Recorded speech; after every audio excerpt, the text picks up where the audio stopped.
Bienvenue à tous pour notre webinaire sur la troisième phase de la CNSST. Pour ceux qui ne me connaissent pas, mon nom c'est Alice, je suis une des responsables de produits à Medphare. Puis aujourd'hui avec moi pour aider à répondre à toutes vos questions, on a mes collègues Charles, Patrick et Mira qui vont pouvoir nous donner un coup de main. Avant toute chose, un petit rappel sur comment poser une question pendant le webinaire. Donc, vous allez pouvoir utiliser la section questions qui est prévue dans la marge de droite, là, qui est votre outil du webinaire. Vous pouvez simplement écrire votre question, puis soit quelqu'un va vous y répondre à l'écrit pendant le webinaire, ou sinon, ça se peut qu'on garde votre question pour la fin pour y répondre à l'oral. L'ordre du jour pour aujourd'hui, d'abord, je vais vous présenter la nouvelle fonctionnalité qu'on vous ajoute en troisième phase pour le module de la CNSST, soit l'envoi au portail des formulaires PDF, des formulaires CNSST, pardon. En bonus, je vais vous présenter deux nouvelles fonctionnalités qui vont être déployées en même temps que la troisième phase de la CNSST. Je vais vous démontrer tout ça dans Mail. Je vais répondre à certaines questions fréquentes. Puis après ça, on va prendre le temps de répondre à toutes vos questions. Donc, ce qu'on vous démontre aujourd'hui, ça va être la nouvelle fonctionnalité qui permet l'envoi des formulaires CNSST au portail patient. Je sais que c'était une grande demande pour vous d'avoir une façon d'éviter à ce que le patient ait à se déplacer en clinique pour récupérer la documentation qui est nécessaire à son suivi, surtout si vous faites la téléconsultation, mais aussi qu'on assure que le patient ait tous les documents dont il a besoin disponibles dans son portail patient. Il y a certaines modalités qui vont s'appliquer. D'abord, comme les formulaires PDF, les formulaires CNSST vont devoir être partagés à partir de la note dans laquelle ils ont été créés. Et puis, comme pour les PDF aussi, le patient va recevoir le formulaire dans ses documents au portail patient. Donc, je vais tout de suite vous montrer ce à quoi ça ressemble dans Mail. Puis, je vais aussi faire un petit rappel sur nos premières phases. Donc, je vais vous montrer comment on peut intégrer les trois phases de développement de la CNSST, donc le module au complet, pour faire une consultation de façon efficace. Donc, je vais venir dans Mail ici. Je vais aller dans un dossier test. Donc, j'ai une travailleuse blessée qui vient pour un autre suivi de la CNSST. Donc, d'abord, quand je rentre dans son dossier, je vois que la dernière fois que je l'avais vue, je lui avais prescrit une requête d'examen ici pour sa dislocation de l'épaule gauche. Puis, je vois que les résultats ont été reçus. Donc, je peux tout de suite, avant même de faire quoi que ce soit d'autre, aller dans mes documents reçus pour voir les résultats que j'avais demandés. Donc, ici, on voit les résultats d'imagerie pour l'IRM de l'épaule gauche. Je peux le regarder directement. Là, je vois que c'est normal, puis je peux l'approuver. Je reviens à mon sommaire, puis ma requête que j'avais prescrite, je vais simplement la fermer puis la masquer de mon sommaire parce que je l'ai gérée. Maintenant, ma patiente, elle vient pour son suivi, donc je vais créer une nouvelle note pour pouvoir faire la consultation avec elle. Donc, elle vient pour un suivi de la CNSST. À l'examen, par exemple, je pourrais voir que la douleur est résolue, puis la mobilité est rétablie par rapport à la dernière fois. On vient de voir que l'IRM était normal. Donc, une fois que j'ai fait ça, je peux tout de suite, on voit que on a rétabli ou la patiente s'est rétablie. Donc, je vais créer un formulaire de rapport final pour sa blessure. Donc, je viens créer ici un nouveau formulaire CNSST. Je vais venir sélectionner le rapport final ici. Et puis là, je vais pouvoir venir dire que je veux que mon formulaire soit généré à partir de mon dernier rapport médical. Donc ça, on se rappelle que ça va me permettre de venir récupérer toutes les informations que j'avais entrées dans mon rapport médical que je peux reprendre dans mon rapport final. Donc, je n'aurai pas à les entrer en double. Puis, je vais créer mon formulaire. Donc, on voit tout de suite que la date de l'événement d'origine, elle a été mise. Bon, mon nom et mon information ont été mises aussi. Puis, je vois le diagnostic que j'avais entré dans mon dernier rapport médical. J'avais dit douleur persistante. Maintenant, je sais que c'est rétabli.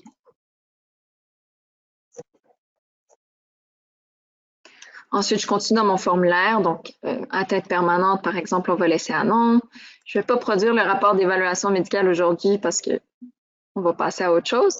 Je peux mettre la date de consolidation comme étant aujourd'hui. Je pourrais ajouter des informations supplémentaires si je veux. Et puis, ce que je vais faire, c'est que je vais venir attacher mon document qui était l'IRM de l'épaule gauche. Je vais venir l'ajouter pour la joindre à mon rapport. Je vais dire ici qu'il s'agit d'un document médical. Et puis là, on voit qu'on a un nouveau bouton, puis c'est ce qu'on vient ajouter dans la phase 3. C'est pas un gros changement au niveau visuel, mais c'est assez puissant. Donc, on peut envoyer le rapport d'abord à la CNSST, puis le synchroniser au portail patient. Ce qui est important de savoir, c'est qu'on doit d'abord l'envoyer à la CNSST nécessairement avant de le synchroniser. Donc, quand je clique ici, d'abord, ça va l'envoyer, puis on voit, comme à l'habitude, mon portail, ma fenêtre d'envoi au portail. Donc, je pourrais dire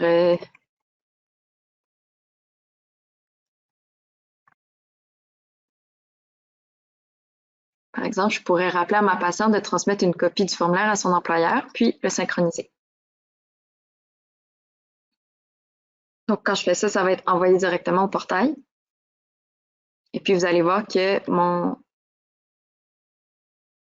bouton portail ici, il devient en bleu parce que ça a été envoyé, comme à l'habitude. Bon, je pourrais venir compléter ma note évolutive, par exemple, en venant dans mes problèmes ici, en prenant la dislocation que j'avais entrée la dernière fois, puis dire que maintenant l'état est résolu depuis aujourd'hui, puis le mettre dans mon historique médical, simplement pour bien documenter mon problème. Là, j'ai fini ici, je peux sauvegarder ma note, puis l'approuver, tout simplement. Donc, on voit que le formulaire ici, on le voit dans la note approuvée, puis on voit qu'il a été synchronisé. Il n'a pas encore été visualisé par la patiente parce qu'on voit ici la petite icône en orange. Si je veux faire le suivi des formulaires CNSST que j'ai transmis au portail patient, je peux, comme pour les autres éléments que je peux synchroniser, je peux venir dans mon portfolio, dans les éléments en attente du portail, donc la section portail ici, puis je vais voir ici le formulaire que je viens de synchroniser pour ma patiente qui n'a pas encore été visualisé. Donc ici, en rappel, vous avez la liste de tous les éléments qui ont été synchronisés au portail puis qui n'ont pas encore été vus par votre patient. Donc ça vous permet de faire le suivi sur ce qui est en cours. Maintenant, si je me mets dans la peau de la patiente, je peux me connecter ici à mon compte portail. Et puis là, une fois que je me connecte, je vais voir tout de suite que j'ai un nouveau document. Donc, on voit le petit 1 rouge ici qui m'indique que j'ai un document que je n'ai pas lu. Donc, je vois que j'ai reçu mon rapport final avec le commentaire qui avait été mis. Puis, si je veux voir le document, ici, je peux venir cliquer sur la pièce jointe. Puis, je vois le document rempli avec toutes les informations que j'avais mises. Donc, la patiente, elle va pouvoir en imprimer une copie si elle veut, surtout imprimer une copie pour l'employeur si c'est nécessaire. Finalement, si je reviens dans Mail maintenant, par exemple, dans le dossier de la patiente, je pourrais voir maintenant que le document a été vu par la patiente. On a un petit crochet vert. Donc ça fait le tour. C'est très simple comme envoi. C'est exactement comme les formulaires PDF. Donc, vous pouvez simplement transmettre à partir de la note votre formulaire. Je vous ai promis des fonctionnalités en bonus, donc je vais tout de suite vous les présenter. D'abord, on a l'option maintenant de permettre aux utilisateurs de dupliquer un formulaire PDF déjà rempli dans le dossier du patient. Donc, l'objectif de ça, c'est de faciliter la récupération d'informations entrées dans un formulaire précédent. C'est surtout, si je vous donne un exemple, si vous prescrivez toujours le même examen avec la même requête pour un patient d'année en année, plutôt que de devoir remplir le formulaire à chaque fois, ce que vous pouvez faire, c'est dupliquer le même formulaire que vous aviez complété la dernière fois, puis vous allez avoir toutes les informations que vous aviez entrées précédemment qui seront copiées dans le nouveau formulaire. Donc, vous allez voir, je vais vous le présenter dans quelques instants, mais quand on va ajouter un nouveau formulaire PDF dans la note maintenant, on va voir la liste de tous les formulaires qui sont déjà au dossier. Donc, vous allez pouvoir les visualiser puis choisir d'en dupliquer un au besoin. La deuxième fonctionnalité qui est complémentaire à la première, c'est de permettre aux utilisateurs de poursuivre un formulaire PDF précédemment créé qui n'est pas partagé dans la note actuelle. Donc ça, c'est surtout pour faciliter la complétion de formulaires évolutifs.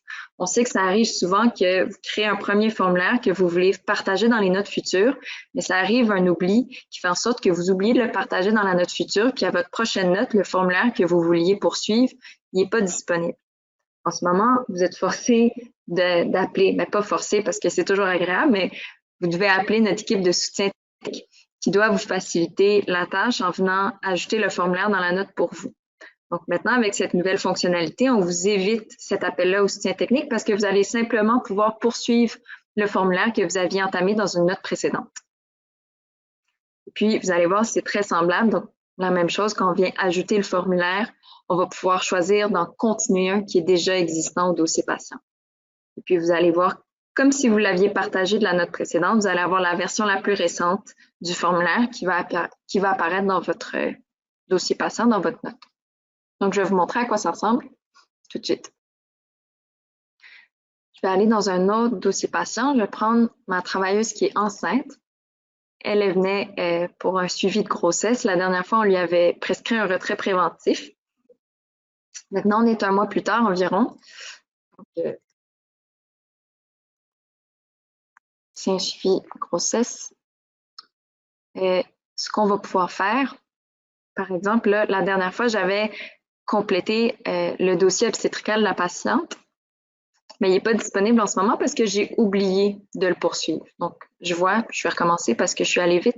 Quand je viens créer un formulaire ici, je fais le plus comme d'habitude, mais maintenant, je vois les formulaires qui sont récemment au dossier, qui ont récemment été utilisés. Donc, je vois que j'avais un bilan prénatal et un formulaire, le dossier obstétrical.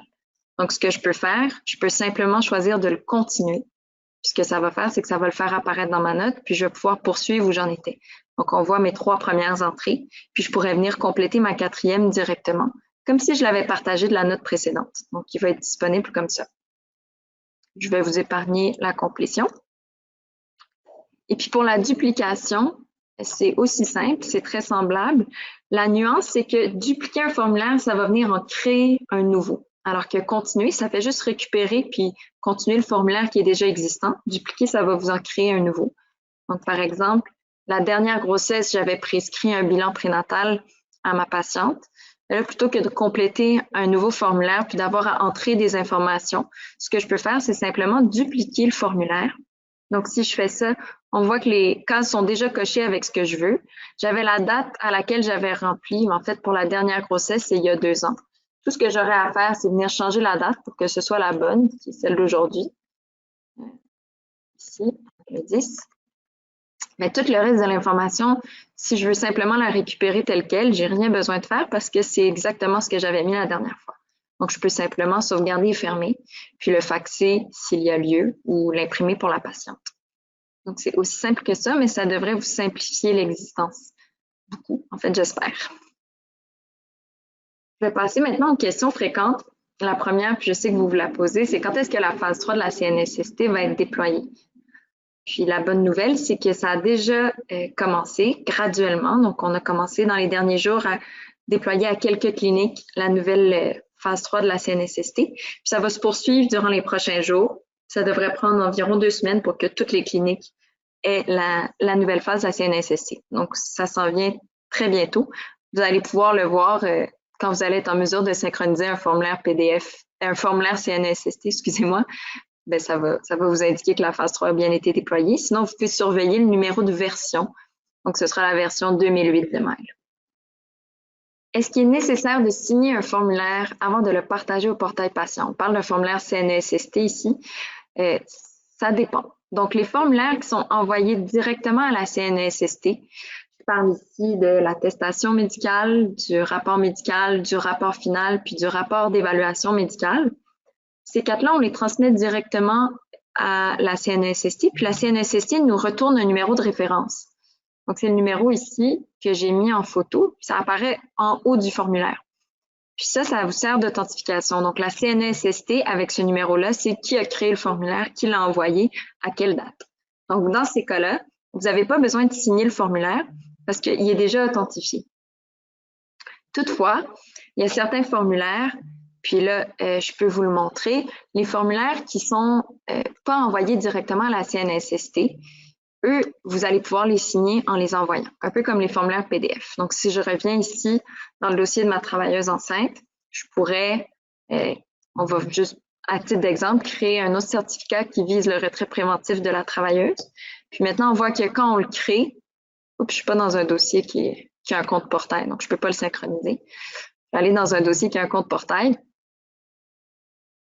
Et puis, si je crée un formulaire ici qui n'est pas envoyé directement à la CNSST, quand je le synchronise au portail, je ne vais pas le compléter, mais si je le synchronise ici, on voit que j'ai l'option de le signer. Donc, je peux ajouter mon NIP. Je peux venir sélectionner ou redimensionner ma signature, la poser où je veux. puis je vais pouvoir synchroniser de cette façon-là le formulaire signé au portail. Est-ce que les pièces jointes au formulaire CNSST seront aussi partagées au portail lors de l'envoi? La réponse, c'est non. Il y a juste le formulaire lui-même qui va être partagé lors de l'envoi au portail. Donc, le patient va recevoir uniquement le document de la CNSST. Si vous avez des pièces jointes que vous ne voulez pas juste envoyer à la CNSST, mais aussi au patient, il faudra lui partager de façon séparée. Finalement, puis ça n'a pas exactement rapport avec la phase 3 de la CNSST, mais c'est une question qui est ressortie souvent, donc je veux faire le point. Est-ce que c'est possible de faire une modification à un formulaire CNSST après l'avoir envoyé? En fait, la CNSST, elle ne va pas supporter ou elle ne supporte pas qu'on envoie des modifications au formulaire. Sauf que ce que vous pouvez faire, c'est envoyer une nouvelle copie du formulaire et mettre en pièce jointe la dernière version. Je vais vous montrer un exemple. Par exemple, là, si je me rends compte que ma travailleuse, quand j'ai envoyé son rapport final plus tôt, j'avais fait une erreur. Ce que je pourrais faire, c'est venir créer un nouveau rapport final, le générer à partir du rapport final que j'avais créé. Donc, ça va venir mettre toute l'information que j'avais déjà entrée. Et puis là, par exemple, si ma date de la consolidation était pas bonne parce que finalement, j'aurais dû mettre une semaine plus tôt, je peux venir apporter la modification. Puis ensuite, ce que je pourrais faire, c'est venir attacher le rapport final que j'avais complété. Donc ici, on voit que c'était avec la première date de consolidation. Je peux venir l'attacher, puis spécifier que c'est un rapport final. Puis, en fait, la CNSST va recevoir les deux rapports, mais va aussi savoir la différence dans l'heure à laquelle ça a été envoyé. Donc, ils savent lequel des formulaires est le plus récent. Ils vont pouvoir voir qu'une correction a été apportée. Donc, c'est ce qu'on vous suggère comme mécanisme. Si jamais vous avez une correction à apporter, c'est de joindre le formulaire original, puis ensuite d'envoyer une deuxième copie corrigée. C'est tout pour moi, pour les questions que j'avais préparées. Je me doute que vous avez probablement des questions que vous voulez poser, donc on va vous donner un petit peu de temps. N'hésitez pas à nous écrire, puis on va tenter de répondre à vos questions. Oui, donc merci beaucoup Alice pour cette belle présentation. Donc on a reçu quelques questions là, au niveau du petit en fait de la fonctionnalité de questions là, que vous utilisez dans notre outil de webinaire. Donc Alice, j'aurais une première question pour toi. Je vais te lire la question. Donc comme ça peut-être que tu pourras répondre là, à l'utilisateur. Donc la personne demande elle a complété un formulaire, mais les informations ajoutées du côté gauche du formulaire d'évolution ont disparu lors de l'impression. Est-ce que c'est une raison que tu peux identifier? Les informations ajoutées du côté gauche. Si on peut demander peut-être d'un formulaire CNSST, ouais, peut-être qu'on peut demander un petit peu de spécificité. On dirait plutôt un petit problème technique, Charles. Ce que je suggérerais peut-être, c'est dans ces cas-là, si vous tombez sur un scénario qui semble plus de l'ordre d'un problème technique, n'hésitez pas à appeler notre équipe de soutien. Ils vont pouvoir vous assister au moment où ça arrive, puis on va pouvoir détecter la problématique avec vous. Excellent. Puis il y avait une deuxième question au niveau de la requête. Celle-là, peut-être que tu peux plus y répondre. C'est d'intérêt plus général. Là. On a un utilisateur qui demande pourquoi les formulaires ne sont pas gardés dans la section formulaire CNSST des documents. Est-ce qu'il y a une raison à ce sujet-là? Ce que je pourrais donner comme raison, d'abord, en fait, ce que je veux vous montrer, c'est qu'il y a une façon simple de voir tous les formulaires CNSST au dossier patient. Donc, c'est avec le module impression ici en haut à droite. Donc, quand vous êtes dans le dossier, si jamais vous voulez voir ce qui a été créé au dossier, c'est la liste ici des fichiers qu'on a au dossier. Donc, ça, c'est une liste de tout ce qui a été ajouté au dossier, mais aussi créé à partir de mail. La section documents reçus, ici, documents numérisés, le nom le dit, habituellement, c'est pour les documents qui vont être numérisés et ajoutés au dossier patient. Dans certaines cliniques, ça se peut que vous vouliez que le formulaire CNSST s'y retrouve. Si c'est le cas, ce qu'on vous suggère, c'est que c'est toujours possible de télécharger un formulaire CNSST. Je peux vous montrer, par exemple, le formulaire que j'ai envoyé ici. J'ai toujours l'option de le télécharger. Une fois qu'il est téléchargé, il peut être ajouté au document numérisé. Mais c'est vrai que par défaut, c'est pas fait. Puis, c'est ce que je pourrais vous dire, c'est que comme développement futur, ce qu'on planifie de faire, c'est d'avoir l'équivalent d'un portfolio, mais au niveau du dossier patient. Donc ça, ce serait pour les éléments qui sont créés dans Mail, que ce soit les notes cliniques, mais surtout les requêtes, les demandes de consultation, les formulaires PDF, les formulaires CRDS, tous ces éléments-là qu'on retrouve dans le portfolio, mais qu'on ait l'équivalent au niveau du dossier patient. Puis dans ce cas-là, on aurait une section CNSST qui regrouperait tous les formulaires CNSST qui ont été créés. Excellent, merci Alice. Puis peut-être juste un petit complément. C'est sûr que lorsqu'on clique sur l'onglet d'impression, on a toujours la barre de recherche dans laquelle on pourrait inscrire par exemple CNSST puis rechercher à travers les documents là, pour y arriver encore plus rapidement peut-être. Donc c'est un autre petit truc là, qui peut être utilisé.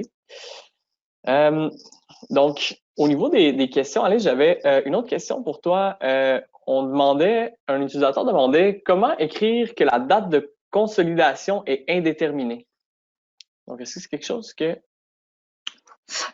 c'est une question qu'on reçoit beaucoup. Malheureusement, on est un petit peu lié à ce que la CNSST nous impose comme champ. Donc, avec l'interface qu'on a dû construire avec la CNSST, ça a été très précis dans ce qu'on pouvait mettre dans chaque champ et malheureusement, on n'a pas beaucoup de flexibilité. Donc, quand la date de consolidation est indéterminée, malheureusement, la CNSST oblige qu'on leur retourne un format de date. Donc, on ne peut pas permettre à l'utilisateur d'entrer du texte parce que la CNSST n'acceptera pas le formulaire. Donc, malheureusement, nous, on est un peu pris avec cette contrainte de la CNSST. Ce que je peux vous suggérer, c'est peut-être tenter d'écrire directement la CNSST pour faire un petit peu de pression pour qu'il y ait un petit peu plus de flexibilité au niveau des valeurs qui sont en mesure de recevoir. Puis nous, après ça, on peut s'adapter à ce qu'eux, ils rendent disponible. Excellent. Donc, merci Alice. Je crois que ça fait le tour au niveau des questions qui ont été posées sur le webinaire aujourd'hui. On invite les utilisateurs, si vous avez d'autres questions, pas hésiter à contacter encore une fois notre équipe de support. Je pense que les gens sont toujours disposés à vous donner un coup de main là, à ce sujet-là. Donc, peut-être pour conclure, en fait, ça fait le tour aujourd'hui de notre entretien Mail Impact là, au retour des vacances comme ça. On vous invite à notre prochain rendez-vous Mail Impact qui est dans 2 semaines. Puis à ce moment-là, on aura notre collègue Mira qui va nous présenter une nouvelle fonctionnalité dans Mail. Je vous en dis pas plus, mais c'est quand même quelque chose qui devrait être super intéressant là, pour l'ensemble de nos utilisateurs là, de la plateforme Mail. Donc, on vous invite à notre prochain rendez-vous. Suivez ça encore une fois là, sur la page d'accueil. J'en profite également pour vous inviter à nous suivre sur les réseaux sociaux, que ce soit Facebook, LinkedIn ou Twitter. C'est comme ça qu'on vous tient informé des nouveaux développements, des nouvelles là, qui touchent en fait l'utilisation de Mail, que ce soit dans vos cliniques là, et autres. Donc, encore une fois, on vous remercie beaucoup d'avoir été des nôtres aujourd'hui, puis on vous souhaite une bonne fin de journée.